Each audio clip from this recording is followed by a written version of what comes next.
This podcast is intended for entertainment and informational purposes only and is not a substitute for professional advice, diagnosis, or treatment. The opinions expressed on this podcast are those of the business psychos and does not reflect the viewpoints of their current or former employers or clients. Thank you.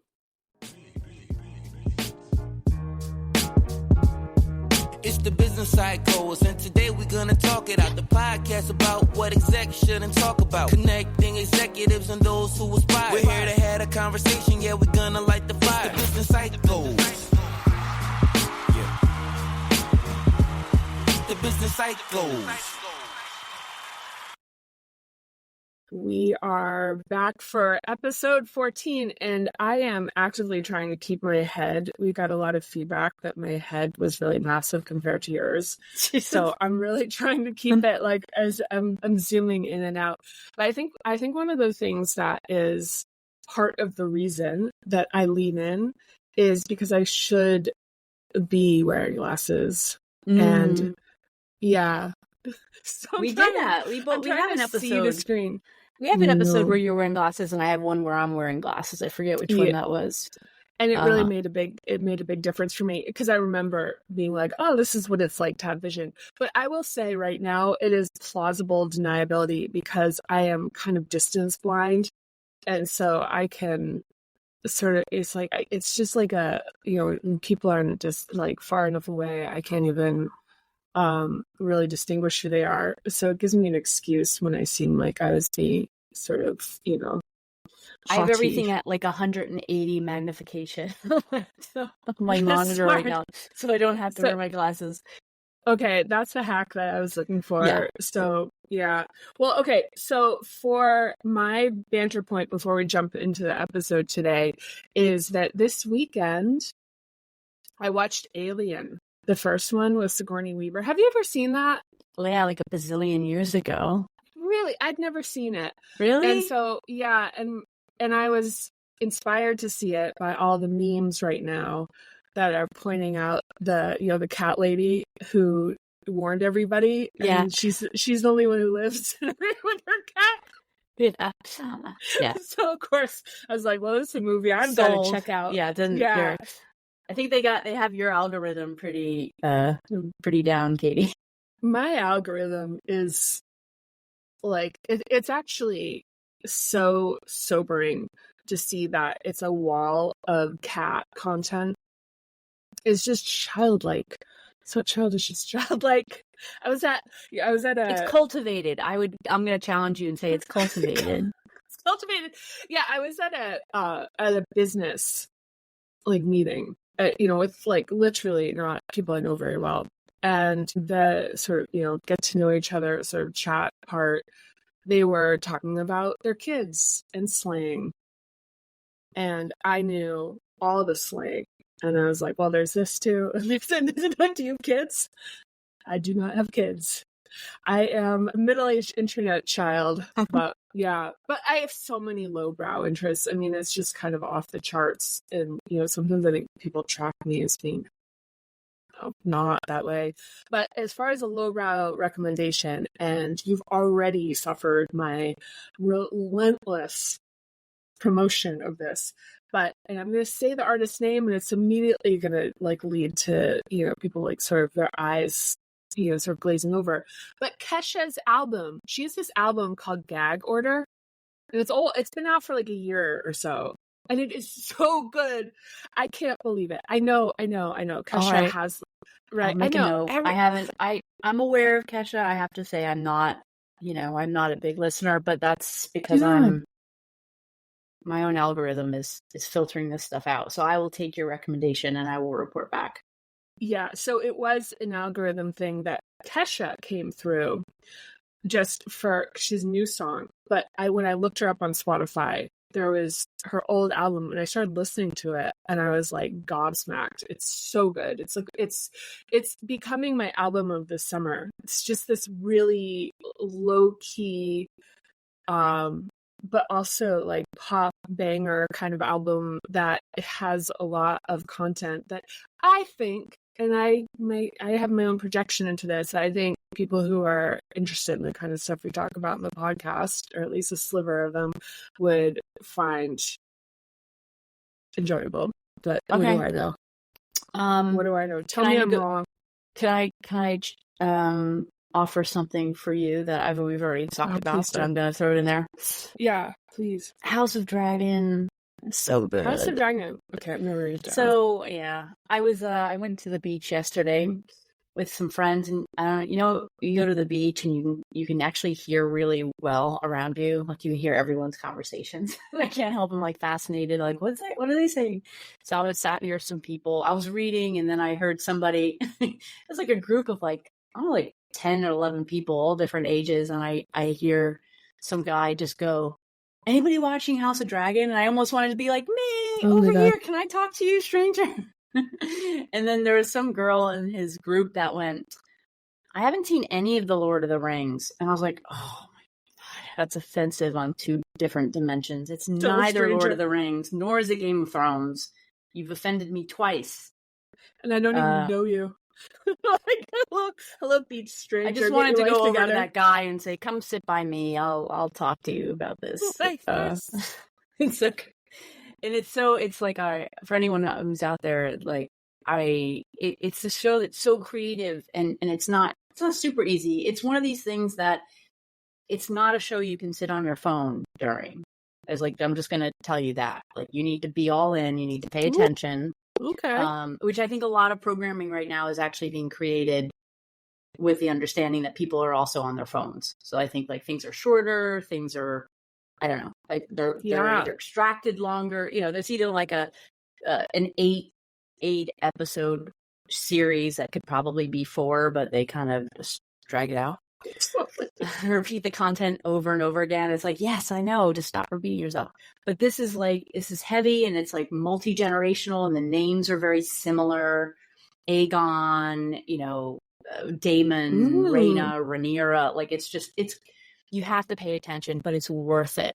It's worth it. And then you have to watch Game of Thrones. And so there's two separate. This is an investment, but maybe, like, if you watch one of them, and if it's not your thing, then that's fine. But it's so good. Yeah, and there's only 2 more left, or 1 more left. One was last night, so I can't be on anything until I watch the show, and then we're done for the season. Yeah, I really, you know, back to the theme of being a really, like, lowbrow entertainment consumer. I think part of it is that those shows have, you know, they really require something of you. But I will say, you know, is a kind of a note about the Tolkien verse, the Lord of the Rings. I was listening to a podcast. There's a CEO that I've been working with, and he was on a podcast being interviewed, and he referred to his CFO as guarding the mines of Moria. And I was like, immediately, and I'll tell you that and as somebody who's not, I just was like, I recognized it. I was like, that's a Tolkien reference. That's a Lord of the Rings reference. And it immediately made me like him more, because I was like, oh, this is a really dynamic person. Oh, yeah. It's like nerds. Yeah, these little breadcrumbs, right? The nerds. If you know, you know, you're in the club. It's like the first time I ever realized that, like, Led Zeppelin put in a little Lord of the Rings reference too. Yeah, all the cool people are doing it, and I'm not doing it. I'm just gonna say, if you like Lord of the Rings, you probably will like Game of Thrones. And my understanding is Duolingo now has Valerian as well as Elfish, and two languages that it's fantasy. I mean, it is a lot of work, but it's one of those things where you do it because you're getting something out of it, right? Like, I'm online and I'm like, let me download this family tree. Let me like analyze, like, the geography of all these different houses and how that might have impacted their strategy in Westeros. It's like, it's fascinating. I love it. I love that, though. I will say that I love that kind of use of people being, like, creative and, like, really digging into the creation of something that's really elaborate. And that's something that is, after my own heart. But then there I am listening to Kesha, watching TikToks. There's room for it all. There's room. Okay. I think you can't I think you can't have all the heavy stuff. I think you gotta. I mean, look, C.S. Lewis and Tolkien, both went through a terrible period of history, and the world built to escape it or to heal from it or whatever. And there's a lot in there. So people think some of this stuff. Someone thinks me watching Game of Thrones is lowbrow. Those are people that something is there, but you need a mix. Those people are they're so above my level that I can't even comprehend it. But speaking of games, I think we've got some game discussion per usual for the pod this week. So yeah, I'm looking forward to this topic, and I think that our listeners will find this as therapeutic as I did working on it. So Mary, who works on all the structure and pre-production, once again, an extraordinary job. So join us, dear listeners, for another fantastic episode. We talk about winning the game a lot on the show. There's a crucial element to every person's journey toward success: the ability to recover from mistakes. Look, it's going to happen. You know this. I know my fellow former and not yet former perfectionists are squirming in their seats right now, and this is the point. We don't even like to imagine ourselves messing up, and so we don't. And therein lies the problem. We know that through practice, we learn mastery, but we don't apply this to the process of falling short itself. Carl Jung said we meet ourselves time and again in 1,000 disguises on the path of life. What we disavow and reject about ourselves often resurfaces in different forms, reminding us of the outstanding lessons awaiting us.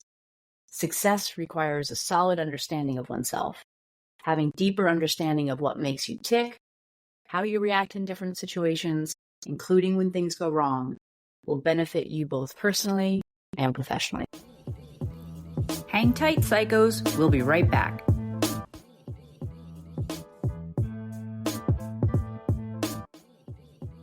Speaking for myself, making errors tends to happen when I'm either overextended and tired, and I would include here trying to do things when I'm sick, or when I'm trying something where I'm stretched past my current level of expertise and ability.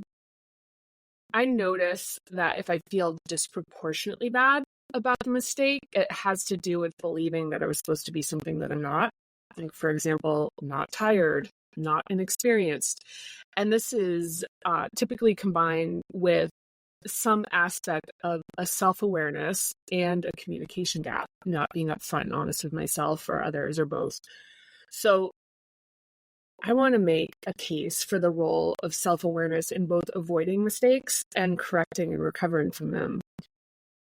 Most established organizations have some kind of protocol for mistakes. Maybe you work for a store and you're registered short $15 at the end of the day, or you're in finance and you use an incorrect formula in an Excel sheet for an important piece of analysis, or you forgot to get your sales leaders sign off on giving a discount to an important customer.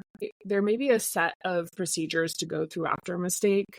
These include things such as reporting, documenting the error, assessing, analyzing its impact and root cause, communicating the issue to key stakeholders, and potentially creating corrective actions such as preventive measures to ensure the mistake doesn't happen again. At a minimum, most organizations will have some form of discussion or post-mortem review with lessons learned. Well, an organization will be involved in these kinds of processes to ensure understanding and learning from the mistake. Rarely do managers discuss how to recover from making a mistake, either emotionally or politically. It's impossible to get a sense of the total number of workplace mistakes and their impact. But we know that a study by Johns Hopkins in 2016 estimated that 250,000 deaths have been attributed to medical error. And OSHA, the Occupational Safety and Health Administration, cites 2.8 million non-fatal workplace illnesses and injuries, many of which may be directly attributable to mistakes or lapses in safety protocols. The point is, mistakes happen. Our focus for this episode will be on recovering from them. The ability to navigate a mistake with an appropriate level of accountability and self-awareness is crucial to your work relationships and your professional brand and your credibility. It's also an important part of the bigger picture task of growing self-awareness. So through self-knowledge and deeper awareness of our motivations, we have a chance to lead more conscious, intentional, happier, and successful lives. And we'll be right back.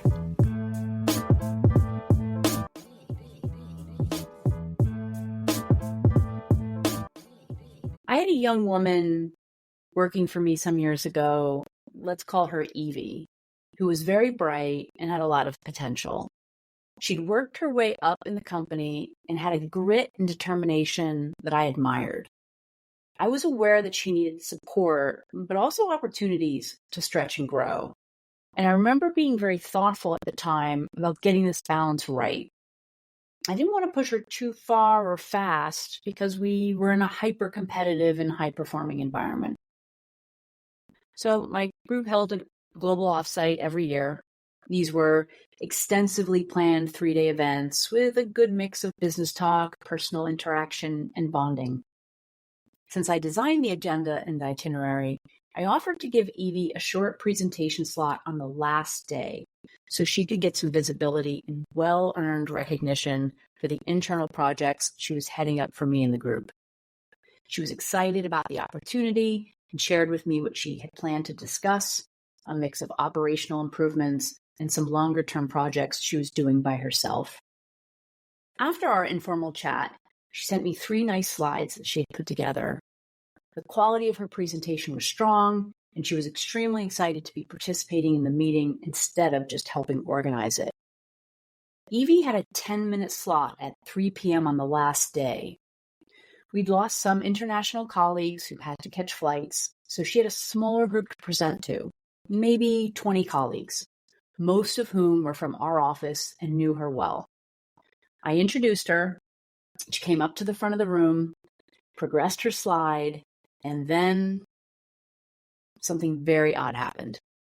She sort of froze for a while, and when she began to talk, I don't know how to really describe it, except that it was a bit like hearing someone speaking in tongues. She was so nervous that the words coming out of her mouth didn't really make sense. She tried to present without any speaking notes, and her nerves got the best of her, and she was struggling to dig out. I felt terrible, but it occurred to me that it would have been worse to interrupt her, so I let her finish. Luckily, the colleagues in the room stayed engaged and clapped politely when she finished. Evie approached me the next day to apologize for what had happened. We went for a walk to a local park and sat and talked for a while. She told me that she knew it didn't go well and was flooded with embarrassment and worry that everyone would think her incompetent. My advice to Evie was to pause and focus on soothing herself with the idea that if you aren't making mistakes, you aren't pushing yourself enough. When the initial shock of embarrassment, fear, shame hits, it's best to tell yourself this until those self-critical feelings start to dissipate. This is super important, especially for folks who grew up in overly critical and or emotionally withholding environments where love and your value was conditional and based on performative behaviors. Once you're calm and not feeling emotionally flooded by feelings, test and do a quick objective assessment of what happened and be realistic about its impact. In Evie's example, she didn't do something that was going to get her fired or send the company into financial ruin. Though emotionally, sure, I knew that she felt pretty bad in the moment. Next, I advised Evie to admire the lesson. Why admire? Because it's a verb we don't usually apply to mistakes, so it sounds incongruent in our mind. Our thinking brain wakes up and tries to make sense of why it should admire something negative. Admiration is to regard something with respect or warm approval. So use curiosity and creativity to admire the lesson in the mistake. For Evie, the experience taught her that while she had good verbal, written, and PowerPoint skills, public speaking was an area she wasn't naturally gifted at, just yet. Working in our company, she had seen countless presentations in public speaking. And on the plus side, she had the confidence in herself to try it, which is awesome. The experience gave her an important lesson that she needed to learn a bit more about the art of speaking. This lesson was a real gift for her. The presentation was made in a small group amongst friendly people she knew. It was even a smaller group than had been planned. And those who remained attended out of respect and genuine interest in her. They were also tired and hungover from the night before, but that's another story for another show. In all seriousness, not only did everyone in the room want Evie to succeed, but they had all once been in the exact same position, so could empathize with her. The last thing I told Evie was to realize the opportunity. This experience helped her recognize a gap in her knowledge base that would be important to address if she wanted to continue growing her career and opening up more opportunities for herself at the firm. She asked me if I would sponsor her for training and then arranged to practice presenting with one or two colleagues before trying again at another meeting in the future. The mistake became an important catalyst for Evie's leveling up in her career. If she hadn't made it, or if she allowed it to undermine her confidence, she wouldn't have been able to eventually go on to bigger things, which I'm happy to report she absolutely did. That was such a great vignette. I mean, you're such an excellent storyteller, Mary, and you had me on the edge of my seat. And I want to underline in bold what you said about curiosity, creativity, and as the word you used is admiration. To remain open instead of defensive. There is nothing that creates organizational toxicity and signals a lack of command than pointing fingers and only blaming outside circumstances. Usually it's a mix of factors, outside your immediate influence that could have been better positioned, along with personal responsibility for how we responded to them. But, one note I'll say is that actually for people who experience that like Evie, where it's like a real shock to the system, I have a tendency to really shrug things off. And I think that the limitation that creates for me is that I'm less prone to learn from those errors because they don't upset me that much. So, so for folks who are really struggling with being upset is realizing and kind of using the admiration that you're talking about to really look at these as opportunities to seek growth and level up your career. But you're so good, Mary, with speaking notes. I've been so off the cuff for my career, and working on the pod with you has leveled me up. I'm like the Eliza Doolittle to your Henry Higgins. And that's a reference for the seniors in our audience. I love that reference. That's cool. Business cycles. Yeah. The business cycles. So I want to use a recent example of a fumble, but the specifics would reveal an active negotiation. So I'll reach back a bit. So when I think of my leadership career, I think the theme of my biggest mistakes, personally, was making promises that became difficult to keep, something we've talked about in other episodes, and having to spend valuable political capital to uphold them, and also valuable emotional energy. So my examples are so boring compared to Mary's. So I'm going to try to see if I can make this interesting, but it's going to be what it's going to be. So the example I'll use here would be two different outcomes for the same issue. Forgive me if this is a little bit dry, but in software sales, the lifetime value of a contract is factored into determining the valuation of the company. So the term of renewal of a deal can make a $100,000 contract worth 4 to 15 times more, depending on how the investors are calculating the valuation of the company. So negotiating contracts can be challenging. So from the on the ground of the individual sales contributors, it takes time. And especially if a customer has a lot of, it's called red lines or proposed changes to the agreement. And it can be a slog, and it can be frustrating for a sales rep who's trying to meet the deadline of a quota for many obvious reasons that have to do with their own career and also their income. So in this one case that I'll use, a rep, I'm going to call him Tom, made an unapproved edit to the auto renewal language in the contract to get the deal signed for the quarter, allowing termination for non-cause, which means they can cancel the contract for no reason after the first year. So the value of the contract is 1 year. It was discovered, and ultimately the issue was with Tom's ability to solve problems and have challenging conversations, and his inability to consider what's best for the company, or at least I thought. And the most memorable part of this for me was that Tom told me that he didn't think it was a big deal. And I realized it wasn't institutional knowledge why term length matters. And there was a lesson for me, but it was still a deception that had to be handled as such. Now, another rep had the same challenge, and I'll call her Rachel. She worked with me to write a side letter as an addendum to the contract that would require us to send the customer a 45-day notice before auto renewal of their contract. It wouldn't give them an out, but if we weren't meeting the terms of the agreement, they could terminate for cause. So no material change to the agreement, but it made the customer feel better. And, it required some internal process tweaks because the customer success folks had to be aware of the communication that would be required. But in this particular case, the rep who made the mistake doubled down and emphasized that they didn't understand the big deal and missed a major opportunity to redeem themselves. And that mistake was due to several issues that would be possible to work on if Tom was willing to own his shortfalls. Interesting. I'm curious, and you might not be able to share it in case it could be figured out, Katie, but I'm really fascinated by how sales professionals are dealt with, knowing that they're the revenue generators, and whether they're held in maybe a different light because of that.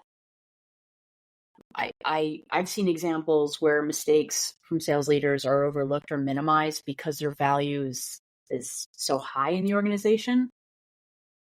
Ooh, you are going to open a can of worms for me, and it's something where it's going to seem like I'm a turncoat to my own profession.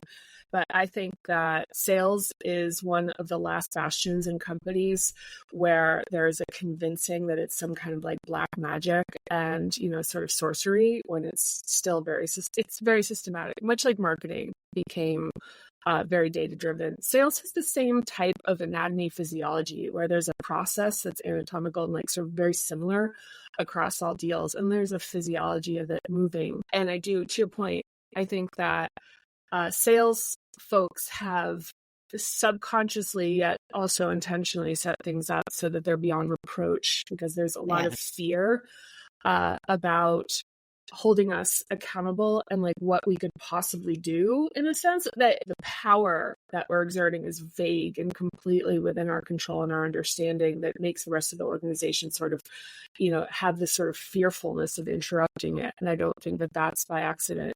I personally am not that kind of leader. Like personally, my values are the customer first and what their experience is going to be like. To your point, the thing is that how those types of situations are handled also from in organization to organization be very different depending on the politics of how Tom was viewed. So if Tom was a very high performing sales rep, there are organizations that would say, well, we can overlook this and actually not barely even address it. I've seen that happen. They just go, yeah, Tom, listen, you got to break a couple eggs to make an omelet kind of thing. And, even in certain cases where Rachel would be almost dinged for having been too cautious and possibly risking a deal. Like, this happens. This is part of the reality of how some organizations are crafted. So yeah, so the whole thing about making mistakes within a sales organization and in any organization there's also the kind of the impact of politics. And I've been on the other side dynamics of your group. So as an outsider, one of my first jobs was running the B2B CRM program at Tiffany's. So our internal customers was the Salesforce. And we had a number of processes that they were required to follow. And I could not count how often I heard of how much of a burden that everything in my role was for them. And those who refused to follow them would always cite how much money they brought in. It was just like, wait for it. It's like, it's like, oh, you really need to make sure this is uploaded in the CRM. And it's like, it's like, so luckily for me, Tiffany saw the value in the compulsory processes because they were instilled for the greater good of the organization, as you just said. And so I was backed up there culturally. Yeah. And Salesforce had to comply or risk losing their bonus. They had a pretty aggressive, at the time, this is some years ago, so I don't know what it is now, but you don't do this, you don't get a bonus. I mean, it was very, very black and white. But I have seen, to your point, other cultures where that wasn't the case. And because I bring in the money, became the standard trope, which some folks pointed to whenever they messed up. And aside from creating a splintered culture and some organizational chaos, at least in my rigid operational view, it also feels like, people are cheating themselves out of an opportunity to learn and grow. Yeah, and I've seen that in my organizations. I've had performers of all different levels of capability and capacity begin to move into this entitlement. I've had a lot of very like high performing organizations, and one of the things that just kind of naturally happens is they start to think like, look what we're doing, because the business, as they start bringing in business, it changes the business. I'd put this in the podcast in terms of just advisement for anyone who is seeing this and is overseeing a revenue organization, is being aware that it's like, yeah, you bring the money in, but the people who are making the product, the people who are delivering it, these are the people that are making it possible for you to sell the way you're selling. They're the people who are making it possible to have referrals. They're the people that are making it possible for you to hold your head up high when you're telling your customer about the level of quality of what their experience is going to be. So this idea that just, this one inflection point of being able to close a deal, it's like, try closing a deal with a low quality product, right? And so one of the things that I had introduced in one of my organizations, I've actually never done this again, but it was in one particular team. It was a wonderful team, but there was this thing happening where folks were getting really like entitled because they were watching the fact that they were completely transforming the company, the shape of it, everything about it. And so I created something called the Team Names Award. And it was for folks outside of the revenue organization who were positively impacting our ability to deliver. Things like once a month, and people could nominate and explain why. And then for our team meeting, we would bring someone in, it'd be from operations, from finance, from wherever. We'd bring them in and we would present them an award and say, this is because you're making it possible, for us to succeed at the level that we are right now. And it was kind of a message to the team. Honestly, like for me, the reason I did it, I was like, they like to bring some consciousness to the fact it's like, you're not doing this alone. We're not doing this alone. And also to the organization to say, thank you for making it possible for us to have such a great product to sell and to make so much money and to be in such an awesome position. I think the most important point about making mistakes is one that you made earlier. Remain open and curious and willing to learn about yourself and your motivations and vulnerabilities. Now, keep in mind that highly political environments of people who will use your mistakes against you. But I would counter that it's a power move to take an appropriate level of accountability without being overly apologetic and ashamed. If you can, in retrospect, process the emotions, as you've talked about, Mary, and become clear about the error, why it happened, and why it won't happen again, you can claim ownership of the narrative. How you handle mistakes can improve your credibility. Business cycles. Yeah. The business cycles. Making mistakes can either be the worst or best thing that happens to us. Our perception of the event is critical. I've spoken before about the drawbacks of being a perfectionist, and it applies to making mistakes. There was a time when I put enormous pressure on myself. The quantity and quality of everything I did needed to be extraordinary, all the time. You can imagine then how devastating and shame-filled messing up was for me. Also, when I was coming up in my career, there was a greater separation between work and one's emotional life. Back in the day, workplaces didn't talk about EQ, emotional regulation, or self-development like we do today. I have 3 takeaways here. 1, take some time to consider how you've managed mistakes in the past and be curious as to whether or not there's some unaddressed stuff in there. For example, as a child, how are mistakes in your home handled? What is your emotional reaction to making a mistake? 2, think about the work environments and cultures where you have worked in your career.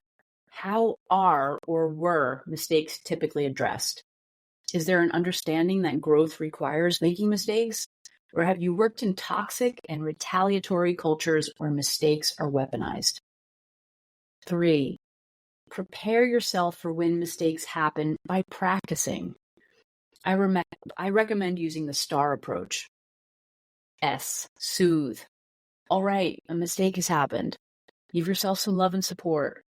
Mistakes are part of the human experience. They are going to happen if you're learning and growing. T, test.